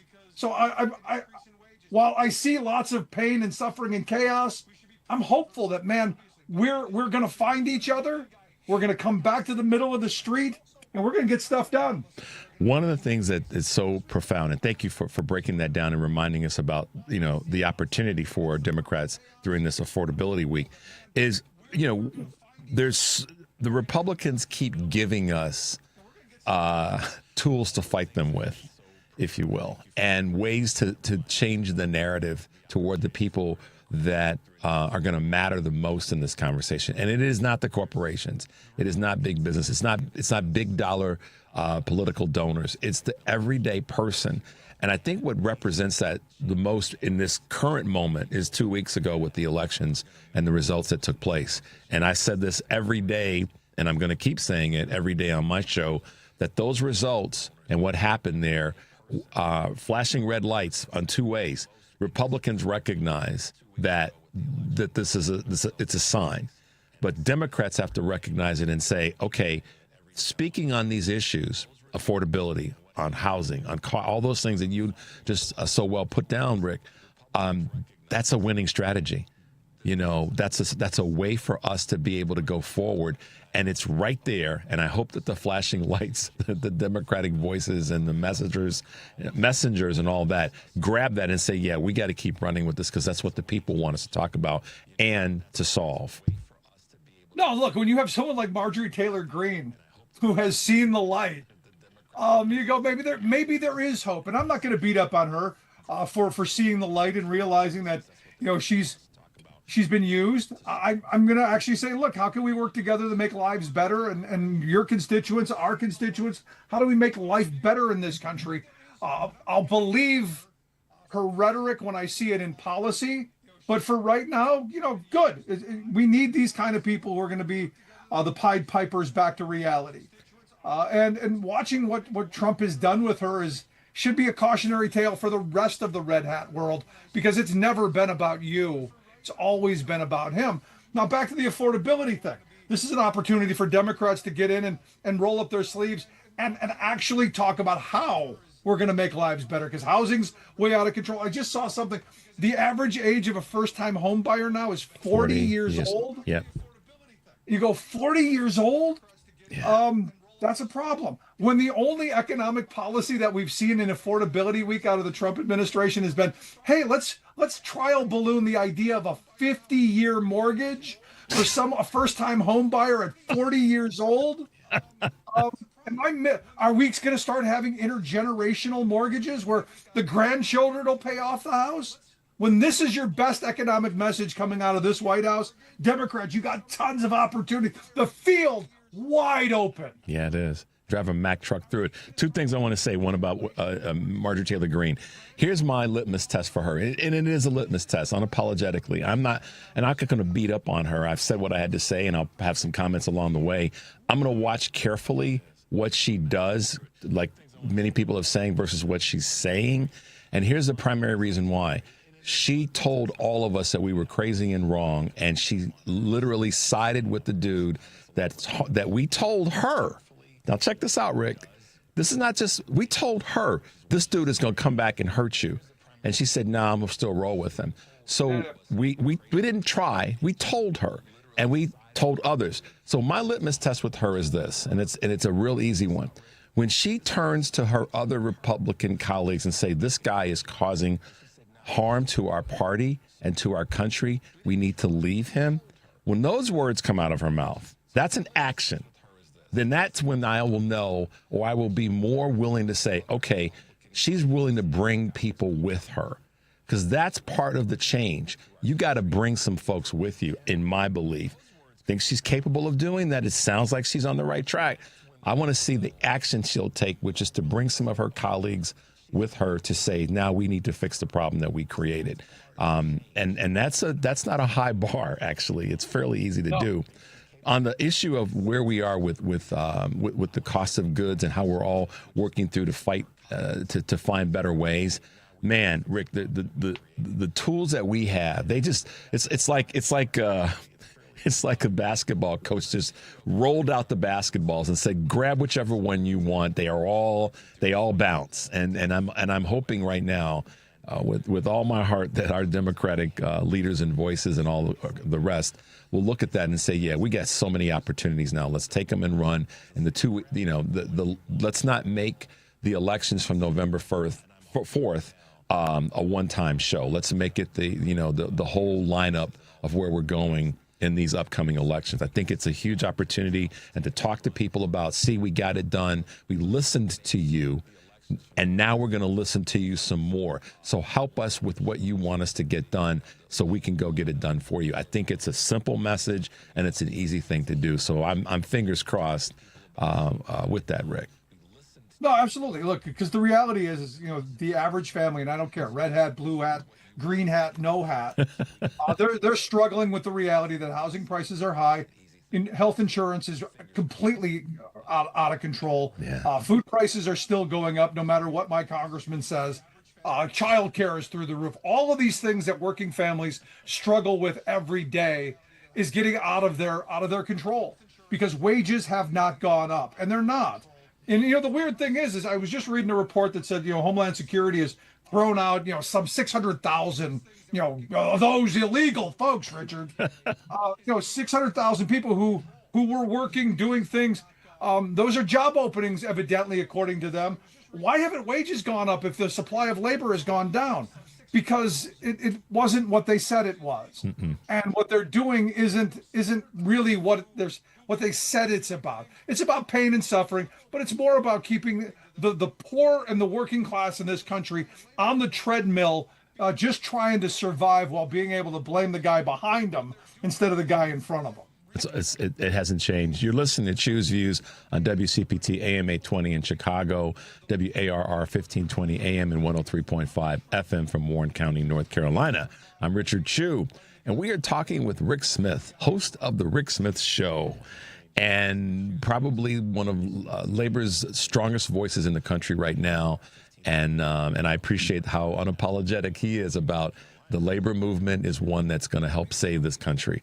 Rick, tell me what you think about our boy in the White House, and in terms of him inviting MBS to the White House. I got to ask you a question about that. What could possibly be wrong with having Mr. Bonesaw into the White House? What could possibly be wrong with a journalist asking a question and then answering it with the classic Trump, it's fake news. I don't like it, so it's fake news.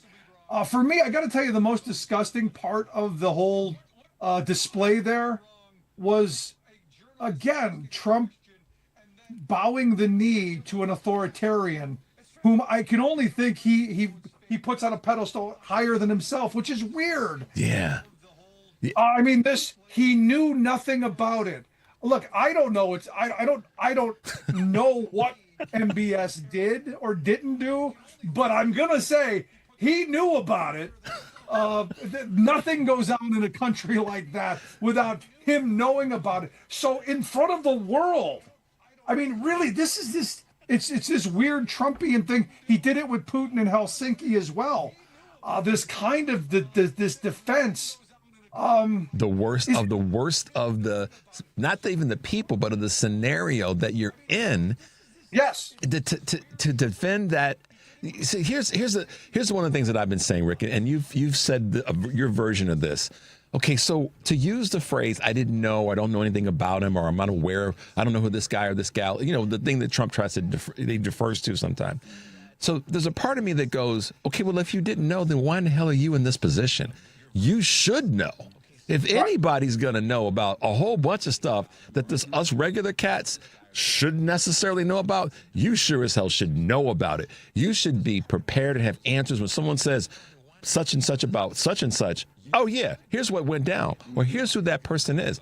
And he never goes there, which tells me that whether he knows or doesn't know, the fact that people would rely on him to be the leader of the free world and vote 78 million people, irrespective of all the other window dressing about who did this, who said what, who was qualified, who wasn't, who was better for the economy. That should say to people, I can't vote for somebody that doesn't have the ability to pivot and go, yeah, I know what the time of day is, and Trump doesn't. And he bringing MBS into the really? Yeah, no, I think this is really about the art of the deal. This is about lining his pockets. Yeah. Look, the Saudis gave Jared Kushner $2 billion, even though their counsel that we know of. No, that we know of. And all of these, he was talking about the Saudis are going to invest $1 trillion in the U.S. when their GDP is only a little over $1 trillion. Right. And you go, do we really want the Saudis buying up our country? Is that a policy choice we want? Be someone who believes that it's okay to chop up journalists and carry them out in bags? And the answer is yes. Trump absolutely wants that world because they want journalists and people like you in their place. Don't you dare, you nasty fake news woman, ask a question of me or anyone else. Yeah. Or you know what could happen to you? You could end up chopped up in a bag. So for me, the weird part, here's the other part that got me. All of that got attention, obvious outrage. The weird part for me was when they were doing something about fist bumps and him going, I just grab his hand, I don't care where it's been. A germaphobe saying, I don't care where his hand has been. I know, Rick. Are you that far into the pocket? Does the money mean that much, Mr. President? Because I got to tell you, I think that's all it's about. It's about the deal. It's about how can I cash in and enrich myself. He doesn't care about this country. He cares about himself and the bottom line. That's it. And we haven't even touched on the Epstein files and that scenario because, for me, the Epstein file situation is really about, and I've said this a number of times, Rick, it's about young girls, children that were abused by people. And so I start there. I was reminded by a good friend of mine that's been on the show, Sarah Jones from Politicus USA. That's really what it's at its core, what it was about. It's not about who and all these other, conversations around who did what, who's in the files, when were they in the files, how many times were in their files, who got money, who went to the. At the end of the day, I don't care about any of that. I care about the fact that these young girls, these children, were taken advantage of, and we've lost in this political conversation about blaming. Or what the DOJ is or is not doing, or if FBI agents are scrubbing whatever. We, in some cases, have lost sight of that. So I'm glad to see recently, in the last week and certainly this week, that some of the survivors of this, I'm not going to call them victims, they were victimized. It's like when I talk about enslavement, not a slave, enslaved, but some of the survivors are stepping forward and they're speaking their truth. To me, that's the most important part of this conversation right now. Yeah, because that's how you end up getting people to take off the hats. I mean, I look at Nancy Mace, who I think is wrong on every issue except this one. And same thing with Boebert and the rest of them. I don't agree with any of their policy positions, but on this, I think they're on the right side of history. And you're absolutely right. Now, the weird part, you've got the right who's trying to figure out how to justify. But Richard, they were 15. It's not like they were 5. You mean your girl Megan?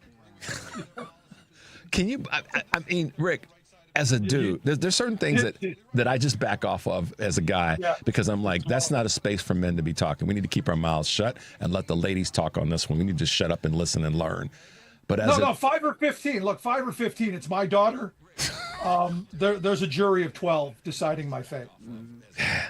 I saw that and I was like, if I saw her in the hallway, I'd be like, look, something's wrong there. And, it's one of those moments where I've like, Child and Protective Services, where are you right now? Because, good Lord, that doesn't accidentally come out of somebody's mouth. I don't think. I mean, I'm not in her brain, but wow, craziness. I think it was a Ron Burgundy moment. I think she got the memo and that this was the defense, and it just got out. Yeah. And then she kept digging to try and justify what she had just said. But real quick back to what you said, though. This really is about the people who were victimized. This really is about powerful people getting away with doing horrible things. And this should be something that unites the working class, which, to MAGA's credit, they have not let the bone go. This is the bone the dog won't let go. And to their credit, this has been pushed to this position to where Trump did what I said he had to do. He had to let it all out, or it was just going to get like every other political scandal. The more you try and cover it up, the more you run from it, the more it bites you in the behind. I do think they're gonna come back to, well, it's fake news. Biden did it. Obama put stuff in. There's gonna be all that to justify to the Trumposphere. But I think he didn't have a choice but to let it out. Yeah, and this is, again, I go back to one of my standard phrases and beliefs. They don't get, meaning the GOP, anybody doesn't get a medal for doing the right thing. That's the job. That's what you're supposed to do. That's the humane, right thing to do. We don't get to, no medals for that. And so we'll keep pushing them and forcing their hands. Let me ask you one last question, Rick. This meeting with Trump and Mandami, what are your thoughts about that? Look, I'm all in favor when people talk to each other. Maybe Trump can learn something, because I think I think he's got the right message. I think, the labeling I have a problem with. But, when you start talking to people about, look, I grew up in a housing project on the west side of Cleveland. We lived in a food desert. I know what that's like to have to shop at the corner store, paying inflated prices for garbage stuff. I get it. I'm all in favor of that policy. I'm all in favor of transit to get people, especially poor and working people, around, because I lived in an area that wasn't on the bus line. So for me, these are policies that can only help the working class and bolster the rest of our economy. So, if it's a good idea, I'm in favor of it. And maybe Trump, by being exposed to things, because I don't think he really filters much, maybe having that in his ear is a good thing. Maybe we might get some help. Maybe the last, it's as people say, he says the last thing that he heard. So maybe Mandami will say something and it'll come out of Donald Trump's mouth. Rick Smith, host of the Rick Smith Show. It's always good to talk with you, man. We got to do this more often. And I know we might be talking again over the weekend. But, Rick, thanks for hanging out with me this morning. We really appreciate it. Stay safe out there. Stay in the fight. And, we always got your back. Back at you. And, hey, happy Affordability Week. Man, I'm doing my best. I'm going to stay happy in that space. Rick Smith, thanks for being with us, man. Have a great day today. You too. All right. Bye-bye. There you go, guys. As we say, we gotta just keep fighting and doing what we do. Stay tuned for the Stephanie Miller Show. Take a deep breath and make your life count. We'll see you tomorrow.